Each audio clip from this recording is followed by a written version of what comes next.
इंदौर की राष्ट्रीय ख्याति प्राप्त साहित्यकार डॉक्टर ज्योति सिंह ने वर्ल्ड एक्सप्रेस वर्ल्ड मीडिया को दिए साक्षात्कार में कहा, जब तक समाज में नहीं आएगी चेतना तब तक होते रहेंगे महिलाओं पर अत्याचार। ब्रिटेन में पर्यावरण और सांस्कृतिक गतिविधियों को मिल रहा है संरक्षण। डॉक्टर ज्योति पिछले 3 दशकों से हैं शिक्षाविद। आपके निर्देशन में 8 विद्यार्थियों को मिली है पीएचडी। डॉक्टर ज्योति की 400 से अधिक रचनाएं देश विदेश पत्र पत्रिकाओं में प्रकाशित होकर प्रशंसित हुई हैं। पंत प्रसाद के काव्य और मां नर्मदा से विशेष अनुराग रखने वाली डॉक्टर ज्योति से संपादक राजकुमार हंस ने विशेष मुलाकात की। इसका ब्यौरा इस प्रकार है। वर्ल्ड एक्सप्रेस चैनल में समस्त दर्शकों का हार्दिक स्वागत है। हम आज लेने जा रहे हैं साक्षात्कार एक ऐसी विभूति से जो है अहिल्या नगरी की और साहित्य सृजन करके इंदौर का नाम अंतर्राष्ट्रीय स्तर पर आलोकित कर रहे हैं, और उनका नाम है डॉक्टर ज्योति सिंह जी, जिनको कला और साहित्य विरासत में मिले हैं। हम लेने जा रहे हैं उनसे साक्षात्कार। नमस्कार Jyoti Singh ji, world express channel में आपका स्वागत है। सबसे पहला हमारा प्रश्न ये होगा कि हमें यह मालूम चला है, हमें मालूम था कि आपके पिताजी एक कलाकर्मी रहे हैं। पिताजी माताजी के बारे में उनके शुभ नाम बताइए आप हमारे दर्शकों। आधारभूत रूप से मैं एक कलाकार खानदान कह लीजिए, कुल कह लीजिए से आती हूँ। मेरे 48 पीढ़ियों में ये जो रेखांकन और पेंटिंग होता है। तो मेरे पूर्वज गुजरात के ठाकुर थे, और जब वो लोग पहले तो लड़ाइयाँ होती थी, पर जब वो बैठते थे ना तब वो कला साधना करते थे। तो मेरे दादाजी को मेरे जन्म के भी पहले राष्ट्रपति पुरस्कार मिला जी, और पिता के अंदर भी यही जीन्स आए थे। वे भी बचपन से बहुत अच्छी चित्रकारी करते थे। आपके दादाजी का शुभ नाम? गया प्रसाद जी। और पिताजी का? ठाकुर जैसे। फिर कब से लिखने लग गए आप?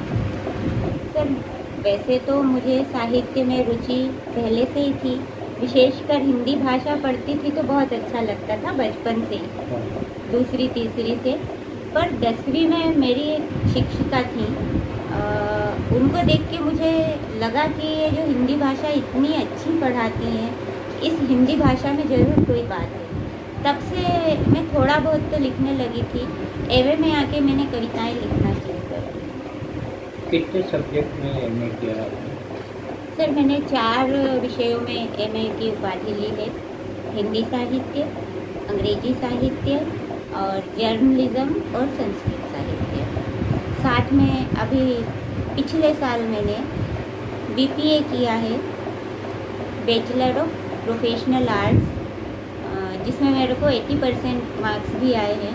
तो जी, ये हिंदुस्तानी क्लासिकल का कोर्स होता है सर, मानसरोवर से किया है मैंने, मानसरोवर यूनिवर्सिटी से। श्री नरेश मेहता के उपन्यास एक सर्वेक्षण पर आपने शोध प्रबंध लिखा है। हम बधाई देना चाहेंगे कि इसको काफ़ी पसंद किया जा रहा है। इस रिसर्च को क्या बताना चाहेंगे, ये कब किया आपने और किसके अंदर में? जी सर, मेरी जो ये पीएचडी है तुरंत एमए हिंदी साहित्य के बाद ही मैंने की थी, और डॉक्टर अग्निहोत्री हैं, किरण अग्निहोत्री, उनके निर्देशन में मैंने ये अपनी पीएचडी की।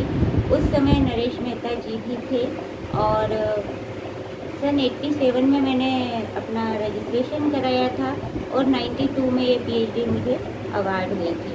तो नरेश मेहता जी से भी बहुत बार मुझे मिलने का अवसर मिला, उनकी फिलोसफी जानने का अवसर मिला, और मुझे तो ऐसा लगता है कि ये थीसिस लिखते हुए और उनको पढ़ते हुए मैंने हिंदी भाषा का जो ये वर्णमाला होती ना, क ख ग, ये मैंने उन्हीं से सीखा, उनके साहित्य से।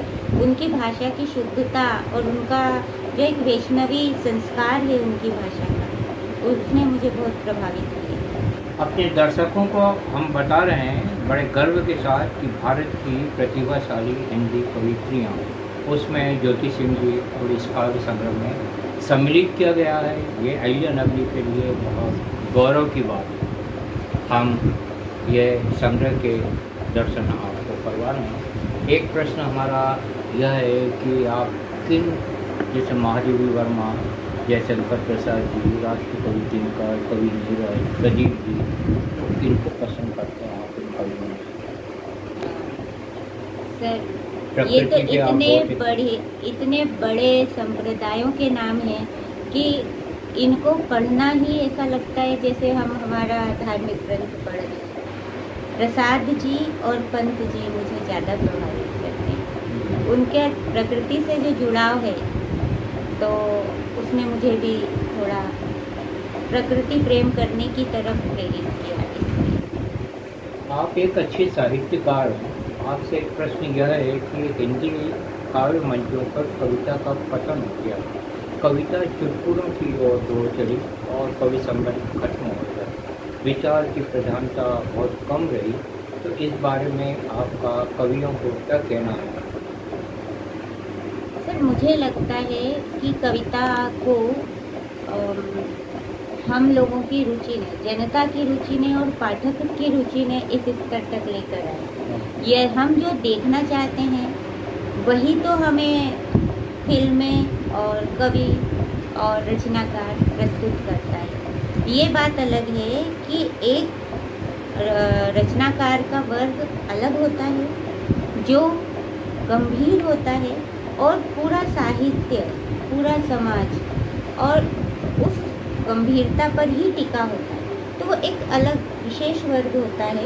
आज भी लिखा बहुत अच्छा जा रहा है, पढ़ा बहुत अच्छा जा रहा है, मंच भी बहुत अच्छे हैं, पर सामान्यतः जो पब्लिसिटी पाई जाती है, ऐसी चीज़ें वाह वाह वाह, जैसे हमारे जो अभी चल रहा है ना शैलेश जी का, उसको प्रसिद्धि मिली हुई है और उनका जो पूरा कहना चाहिए संरचना है उसमें लोगों तक जाने का कोशिश की है और वो उसमें सक्सेस हुए। अब स्टैंडिंग जो कॉमेडी है वो भी हमारे यहाँ पर मीडिया में और जो अपने टीवी में जितने चैनल्स हैं उनको तो हमेशा कुछ ना कुछ परोसना है, तो वो सभी तरह की चीज़ें परोसते हैं, पर हमारी जो रुचि है उसमें थोड़ी सी कमी आ गई है, क्योंकि अब उसके कारण बहुत सारे हो सकते हैं। हमको पता है 24 घंटे जो भी मीडिया चैनल चलेंगे तो वो क्या परोसेंगे। गंभीर लेखन भी हो रहा है, गंभीर कविता भी चल रही है, पर साथ में और पॉपुलर तो बहुत सारी चीज़ें नहीं होती हैं। पॉपुलर होना एक अलग बात है और गंभीर होना एक अलग बात है। आपके जवाब बड़े रुचिकर हैं और बीच में आपने कुछ देर पहले बताया कि परोसगारी की जा रही है। परोसगारी अगर गरिष्ठ हो और अच्छी हो तो मंच धीरे धीरे हमें बचाने का। हाँ, तो परोसगारी अगर अच्छी होगी, अच्छी परोसगारी होने से जनता का स्वास्थ्य अच्छा होगा। कवियों का यह अभियान होना चाहिए कि वो अच्छी रचना लिखें और जनता को अच्छा सुनाएंगे तो जनता उसको भी बहुत अच्छी तरह से सुनेगी। आपसे एक प्रश्न हमारा है कि कितनी कविताएं अभी तक लिखी और कितनी लघु कथाएं आपने लिखी? मेरी कविताएं तो 400-500 होंगी सर, जी। और लघु कथाएं 125-150 के आसपास होंगी। अब इनके पृथक मुझे संग्रह बनाने हैं और छपवाने हैं। कुछ ऐसी स्थितियां रहीं, अब एक तो प्रकाशन की समस्या इतनी ज़्यादा होती है और प्रकाशक छाप के देगा ये कोई गारंटी नहीं होती। कोई भी किताब छपवाने जाओ तो पैसे तो लगते हैं, तो मैंने सोचा अपन सृजन करें, यदि इसमें दम होगा तो धीरे धीरे भगवान सब संभव बना दें। बहुत अच्छा आपका सोच है। हमारी कलम में अगर दम होगा और अगर हम अच्छा लिखेंगे तो आगे होकर उसके लिए बेचने वाले भी मिल जाएंगे और छापने वाले भी मिल जाएंगे और प्रसार करने वाले भी मिल जाएंगे। खुद को बुलंद करना साहित्यकारों को बहुत ज़रूरी है। हम अपने दर्शकों को बता रहे हैं डॉक्टर ज्योति सिंह जी ऐसी रचनाकार का नाम है जिन्होंने चांद पर भी कविता लिखी और गणेश जी की पेड़ भी लिखी, गणतंत्र के गुणों पर भी लिखी, और आपने नकारात्मक मूल्यों को नकारते हुए कुछ पॉजिटिव चीज़ें प्रस्तुत की हैं। तो हम आपसे आग्रह करेंगे कि कुछ कविताएं सुनाइए आप हमारे दर्शकों को। जी अवश्य। सर्वप्रथम तो मैं राष्ट्रभक्ति को प्रणाम करती हूँ, अपने देश को प्रणाम करती हूँ और एक छोटी सी कविता प्रस्तुत करती हूँ। सर्वश्रेष्ठ गणतंत्र हमारा, सर्वश्रेष्ठ गणतंत्र हमारा, जन गण मन अभिमंत्र हमारा, समरसता विश्व बंधुत्व का नारा, समरसता विश्व बंधुत्व का नारा, समानता का व्यवहार सारा, शौर्य समृद्धि का इतिहास हमारा, बलिदान संघर्ष का उजियारा, सत्यमेव जयते विश्वास हमारा, धर्मनिरपेक्षता ही मूल मंत्र हमारा, विश्व गुरु बना तिरंगा प्यारा, संकल्प का संविधान हमारा, जन जन का अभिमान हमारा, ये तो है प्रण प्राण हमारा, सर्वश्रेष्ठ गणतंत्र हमारा।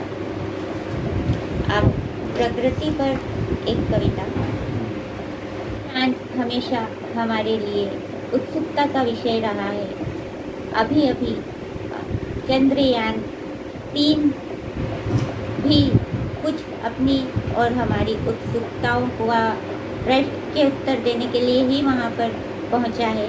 तो चलिए मेरे नज़रिए से चांद देखते हैं।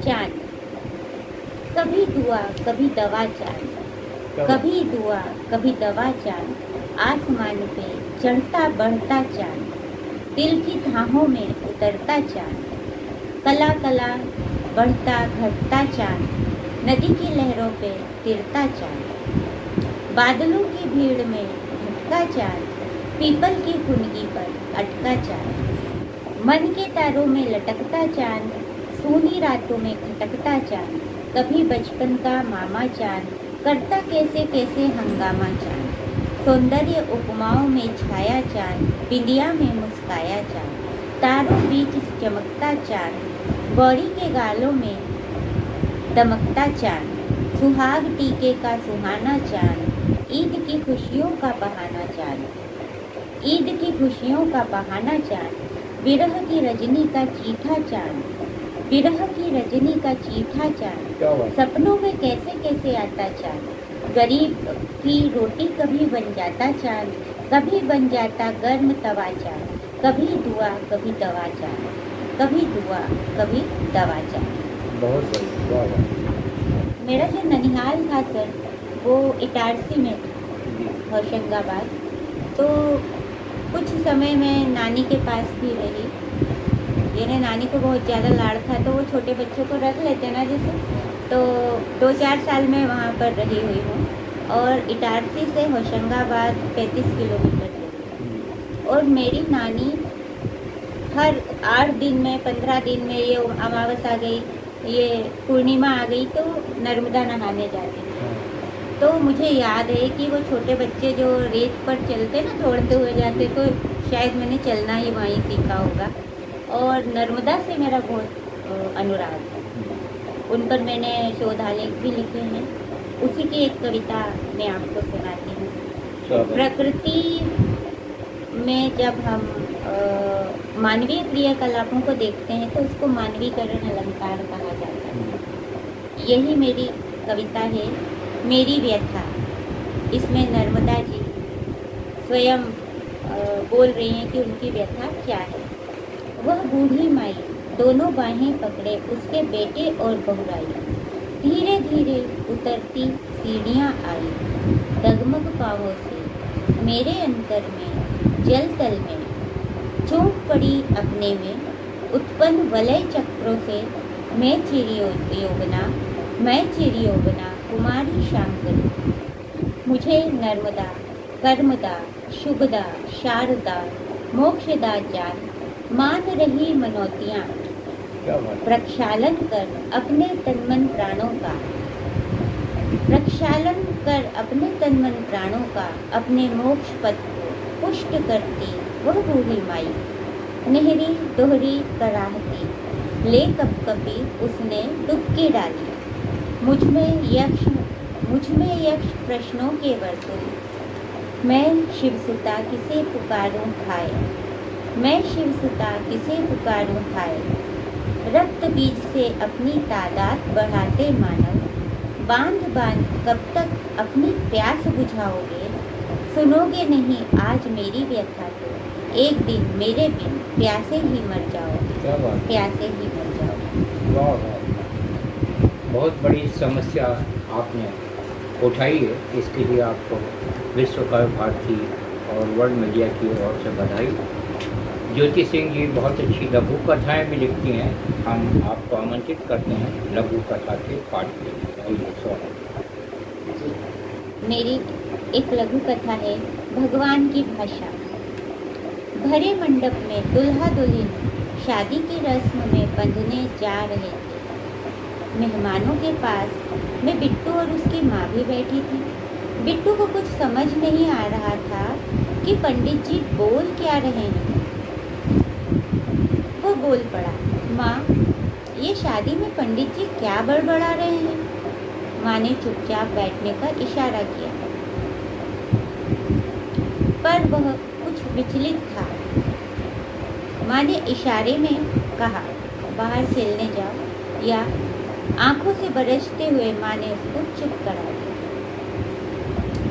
बिट्टू 2 मिनट बाद फिर प्रश्न करने लगा, ये लोग क्या बोल रहे हैं, मुझे कुछ समझ नहीं आ रहा है। तुम चुप बैठे हो या जाओ यहाँ से, भगवान नाराज हो जाएंगे। पर माँ सुनो ना, भगवान गुस्सा क्यों होंगे, मुझे ये सब कुछ समझ नहीं आ रहा है। बेटा ये पूजा पाठ और हवन हो रहा है, भगवान का हर काम संस्कृत में होता है, तुम्हें पता है ना संस्कृत हमारी भाषा है, तो क्या ये हवन मेरी भाषा में नहीं हो सकता। मुझे तो सिर्फ हिंदी और इंग्लिश आती है। चुप कर बैठ। सुनो ना माँ, क्या हमारे भगवान को सिर्फ संस्कृत ही समझ आती है। हे भगवान, ठीक है, लेकिन मैं एक बात कहूँ, मैं तो मेरी शादी में हिंदी या इंग्लिश में बोलने वाले पंडित को ही बुलाऊंगा। अपनी भाषा में ही शादी भी होनी चाहिए ना माँ।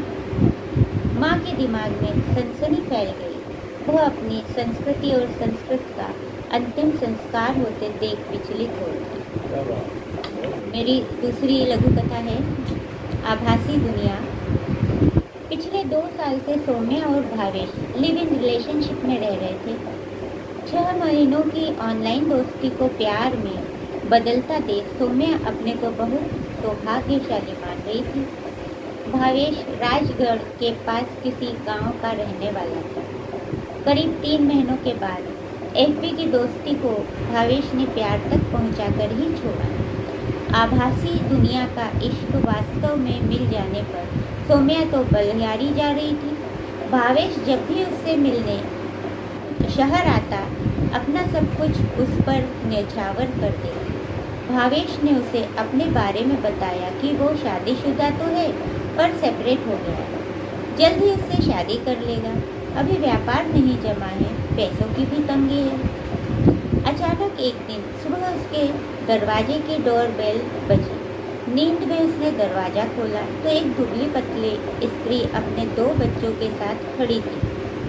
उसकी आंखें रो कर लाल दिख रही थी। उसने अपने मोबाइल में सौम्या और भावेश के कई चित्र दिखाए, फिर बताया, मैं सोनू, भावेश की विवाहिता, ये 2 बच्चे उनके ही हैं। 6 साल पहले मेरी शादी हुई, तभी से मैं अपनी गृहस्थी संभाल रही हूँ। 8 दिन पहले मैंने ये फ़ोटो देखी तो मैं सकते में आ गई। दीदी आप इनके साथ काम करती हैं ना। जब इनसे पूछा तो बोले, मेरे काम धंधे में मत बोलो, नहीं तो मैं जहर खा लूँगा। आप ज़रा इन्हें समझाइएगा सौम्या। सौम्या सतरंगी आभासी दुनिया से ज़िंदगी के वास्तविक धरातल पर आ गिरी थी। उसके पैरों की ज़मीन खिसक गई। मेरी लघु कथाओं के बहुत सारे विषय हैं। आभासी दुनिया जो आज इंटरनेट पर और साइबर क्राइम कितने तरीके से होने लगे हैं, यहाँ तक कि लोगों की ज़िंदगियाँ खराब होने लगी हैं। उस पर आधारित है ये। अधिकांशतः हमारा युवा जो गांव में रहता है, शहर में अपनी पहचान छुपा कर, या शहरों के भी युवा आजकल ऐसे ही कुछ अपने लिए ऐसे काम कर जाते हैं कि जो अपराध की श्रेणी में आ जाते हैं। उनको सजग करने के लिए ये नाटक है।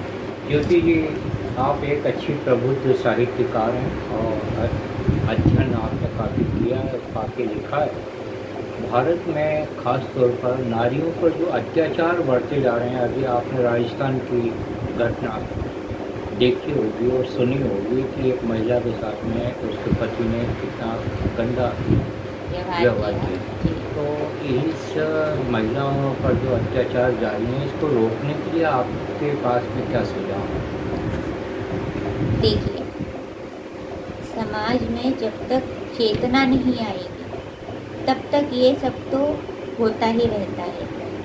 सशक्तिकरण से यदि नारी थोड़ी सशक्त होगी, यानी उसको बहुत तरीके से सशक्त होना बाकी है अभी। हमारी जो सामाजिक संरचना है उसमें हजारों साल से पुरुष प्रधान समाज है और औरत को देखने का जो नज़रिया है अलग तरीके का है। आज भी यदि हम किसी रेड लाइट चौराहे पे रुक जाते हैं तो लड़कियों को सहयात्री जैसे नहीं देखा जाता, उनकी दृष्टि उनको ऊपर से नीचे तक तौलने की रहती है। तो पुरुष दृष्टि में जब तक नारी को भोग्या ही समझा जाएगा और इसमें तब तक ये सुधार होने की कोई संभावना नहीं। यदि हम बहुत लिख पढ़ भी जाएंगे तो भी अपराध करेंगे और वो टेक्निकली अपडेटेड होंगे। अब ज़रूरी नहीं कि ये मैं अपराध की बात कर रही हूँ तो स्त्रियाँ ही, आजकल तो लड़कियाँ भी थोड़ी उच्छृंखल हो रही हैं। तो हमारे समाज में ये उच्छृंखलता जाए, संस्कारिकता आए और पुरुष यदि स्त्री को देखने की अपनी दृष्टि में परिवर्तन लाएगा तभी ये सब हो पाएगा। हमारे यहाँ बहुत परिवर्तन हुए भी हैं। देखा जाए तो स्वतंत्रता के बाद जो स्त्रियों का बाहर निकलना है, बाहर वो अब दोहरी भूमिका में है। उसको आज़ादी तो मिली है पर जो उसका भूमिका है वो भी दोहरी तिहरी हो गई है। तो वो उसमें तो सफल होकर उसने अपने आप को सिद्ध किया है। पर हमारे समाज में माता पिता यदि लड़कों को ये संस्कार दें कि हमको हर स्थिति में, हर रूप में नारी का सम्मान करना है, तो ये समस्या बहुत दूर हो सकती है, बहुत हद तक। आपने ब्रिटेन की भी यात्रा की, वहाँ सांस्कृतिक गतिविधियों के बारे में हमारे दर्शकों को क्या बताना चाहेंगे? सर, वहाँ पर उनके पास ऐतिहासिक रूप से बहुत सारे स्थान हैं और लंदन जो है, लंदन आए वगैरह घूमने में प्राकृतिक रूप से बहुत सुंदर देश है वो। और कल्चरल प्रोग्राम वहाँ होते रहते हैं। मैंने ऑक्सफोर्ड यूनिवर्सिटी देखी, वहाँ पर पढ़ने का बहुत ज़्यादा शौक़ है और सबसे ज़्यादा वहाँ एक्सप्लोर करने का, जिसको बोलते हैं हम घूमते हैं, जो पर्यटन करते हैं। वहाँ अभी भी लोग पैदल यात्रा करते हैं, कुछ भी उनके पास रहता नहीं है और वो प्रकृति को जीते हैं। हमारे यहाँ पर हम लोग इतने बोझ से दबे रहते हैं कि हम लोग यात्रा करते हैं तो या तो भगवान के डर से करते हैं, धार्मिक यात्रा पर चले जाते हैं। हम पर्यटन को, प्रकृति को देखने के रूप से नहीं जाते। हमारे इसी का यानी इस मानसिकता का लाभ लेकर आजकल जो पर्यटन विकास हो रहा है, वो जो हमारे प्रोडक्ट हैं, जैसे महाकाल अभी नया बना, 1 लाख जनता उसको देखने आ रही है। तो ये हमारे जो टूरिज्म के प्रोडक्ट हैं उस रूप में हमने हमारे स्थलों को विकसित करना शुरू किया है। धार्मिक पर्यटन के रूप में ही हो रहा हो तो बहुत अच्छी बात है। ऐसा वर्ल्ड मीडिया की संपादक निधि शर्मा जी हमारे साथ हैं, वो साहित्य देकर ज्योति सिंह जी का सम्मान